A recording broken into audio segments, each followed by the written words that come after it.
నేను doctor Chandrashekar Bendi, consultant haematologist, haemato-oncologist and bone marrow transplant physician. ఈరోజు Fanconi anaemia అంటే ఏంటి, ఎలా డయాగ్నోసిస్ చేస్తాం, ఎలా ట్రీట్మెంట్ చేస్తాం అనేది తెలుసుకుందాం. ఫ్యాంకోని ఎనీమియా అనేది హెరిడిటరీ డిజార్డర్. ఇది తల్లిదండ్రుల నుంచి పిల్లలకి వచ్చే జబ్బు అనమాట, జన్యుపరంగా వచ్చే జబ్బు. ఇది ఇద్దరు తల్లిదండ్రులు, ఇద్దరు పేరెంట్స్ అంటే మదర్ ఫాదర్ నుంచి రావచ్చు, లేదంటే ఒక్క పేరెంట్ నుంచే పిల్లలకి సంక్రమించవచ్చు. ఇది ఆటోజోమల్ రెసిసివ్గా మోస్ట్ కామన్గా వస్తుంది. కొన్నిసార్లు autosomal dominant, sometimes X linked కూడా ఉంటుంది అనమాట. సో ఇది వంశపారంపర్యంగా వచ్చేటప్పుడు చిన్నపిల్లల్లో కొంతవరకు పుట్టేటప్పుడు వాళ్ళలో లో బర్త్ వెయిట్ ఇలాంటి పిల్లలు పుడుతూ ఉంటారు. వాళ్ళు పెరిగే క్రమంలో ఈ జబ్బు ఒక్కొక్క విధంగా బయటపడుతూ ఉంటుంది. ఈ ఫ్యాంకోని ఎనీమియా అనే జబ్బు పర్టికులర్గా ఒక అవయవానికి కానీ ఒక బాడీ పార్ట్కి కానీ వచ్చే ప్రాబ్లం కాదు. ఇది through out the body involve అవుతుంది. ఎగ్జాంపుల్ ఏంటంటే ఈ ఫ్యాంకోని ఎనీమియాలో కొంతమందికి స్కిన్ ఇన్వాల్వ్ అవుతుంది, స్కిన్ థిన్గా ఉంటుంది, రెటిక్యులర్ పిగ్మెంటేషన్ అంటాము, మచ్చలుగా ఉంటుంది అనమాట. అదే సందర్భంలో కొంతమందికి బోన్స్ ఇన్వాల్వ్ అవుతూ ఉంటాయి. పర్టికులర్గా hand bones, radial bones involve అవుతూ ఉంటాయి. థంబ్ అంటాము. ఈ థంబ్ అంటే మన బొటనవేలు అబ్నార్మాలిటీస్ ఉంటాయి. అంటే బొటనవేలు కదపలేకపోవడం కానీ, బొటనవేలు షార్ట్గా ఉండడం కానీ, బొటనవేలు 6 ఫింగర్స్ ఉండడం కానీ, ఇక్కడ ఇంకో ఫింగర్ వచ్చి ఉండడం కానీ ఇలాంటివి జరుగుతుంటాయి. బోనీ అబ్నార్మాలిటీస్ అంటూ ఉంటాం. కొంతమందిలో కిడ్నీల్లో ప్రాబ్లమ్స్ ఉంటాయి. సింగిల్ కిడ్నీ ఉంటుంది, 2 కిడ్నీస్ ఉండాల్సింది ఒక కిడ్నీయే ఉంటుంది. హార్షు కిడ్నీ అంటాం, కిడ్నీ షేప్ డిఫరెంట్గా ఉంటుంది.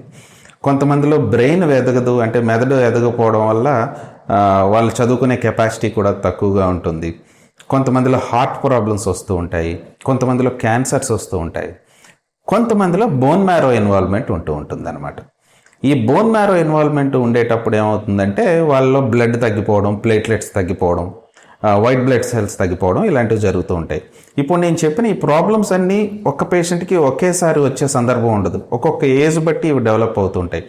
చాలామంది పిల్లల్లో చిన్నప్పటి నుంచి radial abnormalities, bone abnormalities, skin abnormalities ఉన్నా కూడా వాళ్ళ లైఫ్ని నార్మల్గానే లీడ్ చేస్తూ ఉంటారు.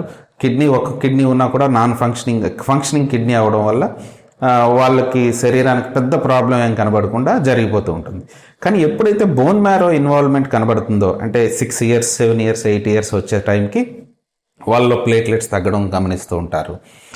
బ్లడ్ తగ్గడం, బ్లడ్ ఎక్కించాల్సిన అవసరం రావడం, ప్లేట్లెట్స్ ఎక్కించాల్సిన అవసరం రావడం, ఇలాంటి ప్రాబ్లమ్స్ వచ్చేటప్పుడు, ఇన్ఫెక్షన్స్ ఎక్కువగా వస్తూ ఉండేటప్పుడు వాళ్ళు డాక్టర్స్ దగ్గరికి వెళ్తూ ఉంటారనమాట.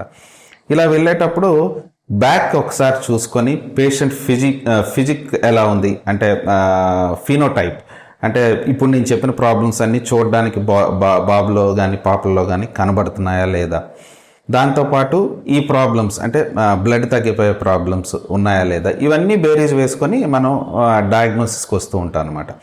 వన్స్ పీడియాట్రిషియన్ కానీ ప్రైమరీ ఫిజిషియన్, ఫ్యామిలీ ఫిజిషియన్ ఎవరైనా కూడా ఈ పర్టికులర్ పేషెంట్లో బోన్ మ్యారో ప్రాబ్లం ఉంది, దాంతోపాటు ఇలాంటి హెరిడిటరీ ప్రాబ్లం ఉందని డౌట్ వస్తే వాళ్ళు హెమటాలజిస్ట్ దగ్గరికి రిఫర్ చేస్తూ ఉంటారు. అప్పుడు మనం ఏం చేస్తూ ఉంటామంటే బోన్ మ్యారో ఎగ్జామినేషన్ చేస్తాం. యాస్పిరేషన్ బయాప్సీ అని చేసి బోన్ మ్యారో ప్రాబ్లం ఉందా లేదా చూసుకుంటాం, కిడ్నీస్ ఎలా ఉన్నాయో చూసుకుంటాం, స్కిన్ ఎలా ఉంది, బోన్స్ ఎలా ఉన్నాయి, ఇవన్నీ చూసుకొని అప్పుడు క్రోమోజోమల్ టెస్ట్ రాస్తూ ఉంటాం అనమాట. అంటే ఇది పర్ఫెక్ట్ డయాగ్నోసిస్ ఫ్యాంకోని ఎనీమియా కాదా అని తెలుసుకోవడానికి క్రోమోజోమల్ టెస్ట్ రాస్తాం. అండ్ జెనెటిక్ టెస్ట్ రాస్తాం, నెక్స్ట్ జనరేషన్ సీక్వెన్సింగ్ అని.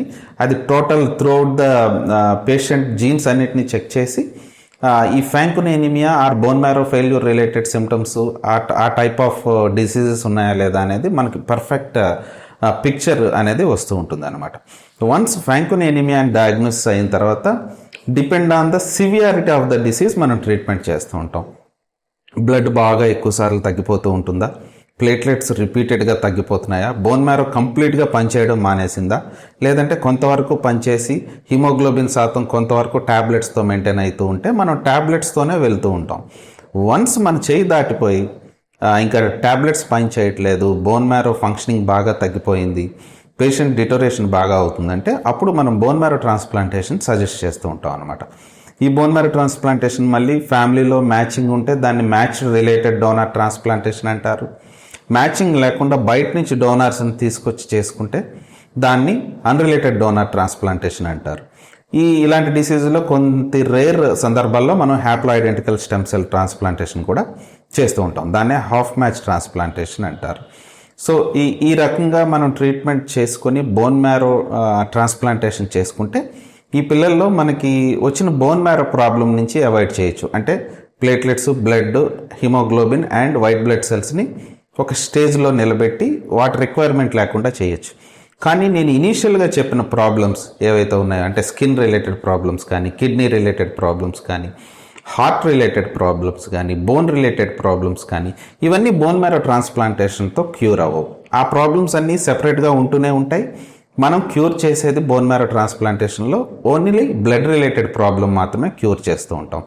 ఇంకో విషయం తల్లిదండ్రులు గుర్తుపెట్టుకోవాల్సిన విషయం ఏంటంటే, మనం బోన్ మ్యారో ట్రాన్స్ప్లాంట్ చేసినా కూడా, వేరియస్ అదర్ ట్రీట్మెంట్స్ చేసినా కూడా వీళ్ళల్లో సాలిడ్ మ్యాలిగ్నెన్సీస్, అంటే ఓరల్ క్యావిటీలో క్యాన్సర్స్ కానీ, లంగ్ క్యాన్సర్స్ కానీ, థ్రోట్ క్యాన్సర్స్ కానీ, ఫ్రాంకోని ఎనీమియా వాళ్ళకి కొంత పెద్ద అవుతున్న కొలది 40 years, 30 years, 40, 50 yearsకి వచ్చే సందర్భంలో వాళ్ళకి ఆ క్యాన్సర్స్ ప్రోన్గా ఉంటారనమాట. ఆ క్యాన్సర్ వచ్చే అవకాశాలు చాలా ఎక్కువగా ఉంటాయి.